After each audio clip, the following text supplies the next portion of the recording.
सब ठीक होता, मेरे पैगंबर कभी गज़वे न लड़ते, बदर में 14 शहीद न करवाते, हिजरत की राहों पे न निकलते, मक्का को कभी छोड़ते नहीं, अपने बिगाने न बना देते। अगर सब ठीक होता तो उहद में 70 लाशें न गिरते, बेरे मऊना पे 70 कारी शहीद न होते। सब ठीक होता, खैबर और तबूक न होता, और गज़वा अहज़ाब में खंदकें न खोदी जाती।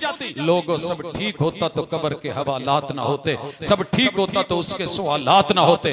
अगर सब ठीक होता, माशर का मैदान ना होता, अमल तोलने वाला मीज़ान ना होता, लोगों जज़ाओ सजा ना होती, पास और फेल का चक्कर ना होता, जहन्नम की जेल ना होती, और जन्नत जैसे बागे बहिश्त ना होते। पता चला कि कुछ सही है कुछ गलत।